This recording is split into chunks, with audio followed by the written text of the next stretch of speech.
Hello guys, ചെറുതായിട്ടൊന്നൊരു അബദ്ധം പറ്റി. അപ്പം എന്താ പറ്റിയെന്ന് ഞാൻ പറയാം. അപ്പം ഇന്ന് നമുക്ക് ഒരു 3 ഓർഡേഴ്സായിരുന്നു ഉണ്ടായിരുന്നത് കേട്ടോ. അപ്പോൾ ഫസ്റ്റ് ഓർഡർ വന്നിട്ട് കഴിഞ്ഞ കൊല്ലം ഇതേ ദിവസം കഴിഞ്ഞ കൊല്ലം ഞാൻ ഡെലിവറി ടൈമിൽ ചെറുതായിട്ട് ഫോണ്ടൻറ്റ് നമ്മളൊരു ആനേനെ ഉണ്ടാക്കിയിട്ടുണ്ടായിരുന്നു. അപ്പോൾ ആ ഒരു കേക്ക് എനിക്ക് ഇപ്പോഴും മനസ്സൊന്നും പോവില്ല. ഞാൻ പറഞ്ഞൊരു റെഫറൻസൊക്കെ ആയിരുന്നു അവർ സെലക്ട് ചെയ്തിട്ടുണ്ടായിരുന്നത്.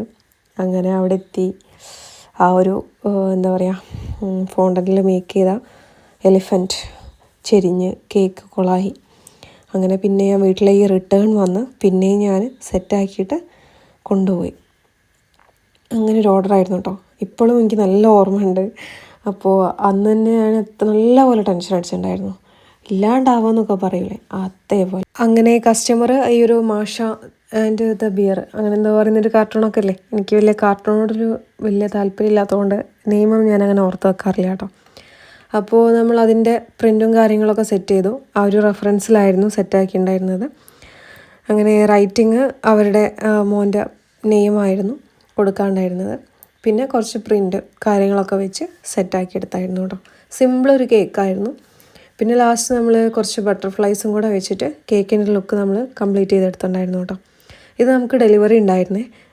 ഇത് ഓർഡർ വന്നിട്ട് പൊന്നണന്തരു ആ ഭാഗത്തേക്കായിരുന്നു ഓർഡർ വന്നിട്ടുണ്ടായിരുന്നത്. അവർ ഇവിടെ നന്മണ്ട 14 സരസ്വതി വിദ്യാമന്ദിർ ഹൈസ്കൂളിൻ്റെ അടുത്തേക്ക് കൊണ്ടുവന്നാൽ മതി എന്നായിരുന്നു പറഞ്ഞിട്ടുണ്ടായിരുന്നു കേട്ടോ. നന്മണ്ട 14 എത്തിച്ചൊരു കേക്കായിരുന്നു ഇത്. കേക്ക് ഏതാണെന്ന് പറഞ്ഞില്ലല്ലോ അല്ലേ. 1 kg നമ്മൾ ടോളാക്കി ചെയ്തൊരു ബ്ലാക്ക് ഫോറസ്റ്റിലായിരുന്നു കേട്ടോ ഫ്ലേവർ വരുന്നത്. അപ്പോൾ ഇനി നെക്സ്റ്റ് കേക്കിലേക്ക് കിടക്കാം. ഇത് നമ്മളുടെ ഫസ്റ്റ് കസ്റ്റമറാണ്. ഇതാണ് ഞാൻ പറഞ്ഞൊരു അബദ്ധം പറ്റിയൊരു കേക്ക് കേട്ടോ. ഒരിക്കലും ഞാൻ വിചാരിച്ചിട്ടുണ്ടായിരുന്നില്ല. നമ്മൾ ആദ്യം കസ്റ്റമർ ഒരു ഡിസൈനും കാര്യങ്ങളൊക്കെ പറഞ്ഞ് സെറ്റാക്കി വെച്ചതായിരുന്നു. പിന്നെ ലാസ്റ്റ് മിനിറ്റ് ഇവർ എന്ത് ചെയ്തു എന്നറിയോ, വർക്ക് സ്റ്റാർട്ട് ചെയ്തിട്ടില്ലെങ്കിൽ ഈ ഒരു ഡിസൈനിൽ സെറ്റാക്കാൻ പറഞ്ഞു. ഈ ഒരു ഡിസൈൻ മീൻസ് അവരുദ്ദേശിച്ചത് ആ ഒരു കളറ് കാര്യങ്ങളൊക്കെ ആയിരുന്നു. പക്ഷേ ഞാൻ വിചാരിച്ചത് കംപ്ലീറ്റ് ആ കേക്കിൻ്റെ ലുക്കേ എങ്ങനെയാക്കാനായിരുന്നു വിചാരിച്ചിട്ടുണ്ടായിരുന്നത്. പിന്നെ എന്ത് ചെയ്യാനാ. പിന്നെയെന്ന് പറയാൻ സ്റ്റാർട്ടിങ് തന്നെ അവർ 1.5 kg 1 kg വേറെയും 1/2 kg വേറെ എന്നായിരുന്നു പറഞ്ഞിട്ടുണ്ടായിരുന്നത്. പിന്നെ അവർ ഏതോ ഒരു ഓഡിയോയിൽ 1.5 kg ഒരു കേക്ക് വേണമെന്നായിരുന്നു പറഞ്ഞിട്ടുണ്ടായിരുന്നത്. അതായത് മൊത്തം ഒരു 1.5 കിലോ കേക്കും പിന്നെ ഒരു 1/2 kg വേറെയും വേണമെന്നായിരുന്നു പറഞ്ഞിട്ടുണ്ടായിരുന്നത്. അങ്ങനെ എല്ലാം കൂടെ പുലിവാലായി എന്ന് പറയാലോ. അങ്ങനെ ഞാൻ ആദ്യം നമ്മൾ സെറ്റാക്കി വെച്ച ഇതിൽ തന്നെ ഒരു 1 kg കേക്ക് നമ്മൾ ചെയ്തെടുത്തത് ബട്ടർ സ്കോച്ചിലായിരുന്നു. പിന്നെ അവർ പറഞ്ഞ ഫ്ലേവർ ബ്ലാക്ക് ഫോറസ്റ്റ് ആയിരുന്നു 1/2 kg. അങ്ങനെ ആക്കിയെടുത്തു. പിന്നെ ലാസ്റ്റ് കസ്റ്റമർ ഫോട്ടോയും കേക്കൊക്കെ കണ്ടപ്പം പറഞ്ഞു ഇങ്ങനെയല്ലായിരുന്നല്ലോ എന്ന് പറഞ്ഞപ്പോഴാണ് പണിയായത്. ഒന്നാമത് നമ്മൾ ഫോട്ടോസും കാര്യങ്ങളും അയച്ചു കൊടുത്തിട്ടുണ്ടായിരുന്നു കേട്ടോ. പൊതുവേ ഞാൻ ആ തിരക്കിലൊന്നും അയച്ചു കൊടുക്കാനോട് വിട്ടു പോകാറുണ്ട്. അന്ന് എന്തോ ഇതിൽ ഞാൻ അയച്ചു കൊടുത്തിട്ടുണ്ടായിരുന്നു. പക്ഷെ അവർക്ക് അവരുടെ തിരക്ക് കാരണം അവർക്ക് ചെക്ക് ചെയ്യാൻ പറ്റിയിട്ടുണ്ടായിരുന്നില്ല. അങ്ങനെ എല്ലാം കൂടെ സംഭവം കേക്ക് എന്താ പറയുക സെറ്റാക്കി അവർക്ക് കിട്ടിയത് കൊണ്ട് ഡിസൈൻ കാര്യത്തിലൊക്കെ ചെറിയൊരു മിസ്റ്റേക്ക് ഉണ്ടായിരുന്നു. പക്ഷേ കളറ് അവർ പറഞ്ഞ കളർ ആയതുകൊണ്ട് പിന്നെ വലിയൊരു കുഴപ്പമൊന്നും ഉണ്ടായിരുന്നില്ല കേട്ടോ. അങ്ങനെ അവർ ഹാപ്പി, നമ്മളും ഹാപ്പി. അപ്പോൾ ഇനി നമുക്ക് അടുത്ത കേക്കിൽ അത് നമുക്ക് സെറ്റായി കൊടുക്കാം. അങ്ങനെ ഈ ഒരു കേക്കിൽ നമ്മൾ ഒരു ഫ്ലോറൽ ഡിസൈനിലായിരുന്നു സെറ്റ് ചെയ്തിട്ടുണ്ടായിരുന്നത് ഫസ്റ്റ് കേക്കിൽ.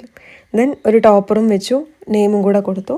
പിന്നെ കുഞ്ഞു കേക്കിൽ സെയിം അതിൻ്റെ ഒരു കണ്ടിന്യൂഷൻ പോലെ ഞാൻ അതിലും ഒരു ജസ്റ്റ് ഫ്ലോറൽ പോലുള്ള ഒരു പ്രിൻ്റ് പോലെ സെറ്റാക്കാമെന്ന് വിചാരിച്ചു. ദെൻ റൈറ്റിങ്ങും കൊടുത്തു, കുറച്ച് ഷുഗർ ബോൾസും കൂടെ വെച്ച് കേക്കിൻ്റെ ലുക്ക് കംപ്ലീറ്റ് ചെയ്തെടുത്തു. പിന്നെയുള്ള കേക്ക് എൻ്റെ കസിനായിരുന്നു, എൻ്റെ ചേട്ടൻ്റെ മോൻ്റെ ബർത്ത്ഡേക്ക് വേണ്ടിയിട്ടായിരുന്നു കേട്ടോ. അപ്പോൾ ആൾ ഗൾഫിലാണ്. ആളുടെ വൈഫ് സെറ്റാക്കിയതായിരുന്നു കേട്ടോ. വല്യച്ഛൻ്റെ മോനാണ്, മോന് വേണ്ടിയിട്ട്. അങ്ങനെ സ്പൈഡർമാനായിരുന്നു സെറ്റാക്കാമെന്ന് വിചാരിച്ചിട്ടുണ്ടായിരുന്നത്. 1 kg ഒരു റെഡ് വെൽവെറ്റിലായിരുന്നു കേട്ടോ സെറ്റാക്കിയിട്ടുണ്ടായിരുന്നത്. അങ്ങനെ സ്പൈഡർമാൻ്റെ പ്രിൻറ്റും പിന്നെ കുറച്ച് ഫോക്സ് ബോളും ദെൻ റൈറ്റിങ്ങും കൂടെ വെച്ചു. ആ ഒരു താഴെ അത് സെറ്റാക്കി വെച്ചപ്പോൾ മുകളിൽ അവിടെ ബ്ലാങ്കായി കിടക്കുന്നതുകൊണ്ട് ചെറുതായിട്ടൊരു പ്രിൻ്റ് മുകളിലും കൂടെ വെച്ച് സെറ്റാക്കി എടുത്തു കേട്ടോ. അപ്പോൾ കേക്കിൻ്റെ ലുക്ക് നമ്മൾ ആ ഒരു കുറച്ച് ക്രീം, ബ്ലൂ ക്രീമും വെച്ചിട്ട് ഒന്ന് ജസ്റ്റ് സെറ്റാക്കി എടുത്തു. അപ്പോൾ പിന്നെ കുറച്ച് ഷുഗർ ബോൾസും കൂടെ ഇട്ടു. അങ്ങനെ കേക്കെല്ലാം സെറ്റാക്കി വെച്ചു. 2 മുന്നുള്ള കേക്ക് ഡെലിവറി ആയിരുന്നു കേട്ടോ, ഫസ്റ്റ് കേക്ക്. അതിൻ്റെ വീഡിയോസൊന്നും എടുക്കാനായിട്ടുണ്ടായിരുന്നില്ല. പിന്നെയുള്ള കേക്ക് വന്നെടുത്തതായിരുന്നു, പിക്കപ്പായിരുന്നു. പിന്നെയുള്ള കേക്ക് തറവാട്ടിലേക്ക് ഞാൻ കൊണ്ടുപോവാണ് കേട്ടോ. അങ്ങനെ അവിടെ എത്തി. ആൾ ഭയങ്കര പഠിത്തത്തിലൊക്കെയാണ്. അങ്ങനെ കേക്കൊക്കെ കൊടുത്തു. ആൾ നമ്മളോട് മിണ്ടലൊന്നുമില്ല കേട്ടോ. അങ്ങനെ നമ്മൾ തിരിച്ചു പോന്നു. അപ്പോൾ നമുക്ക് അടുത്ത വീഡിയോ കാണാം. ബൈ.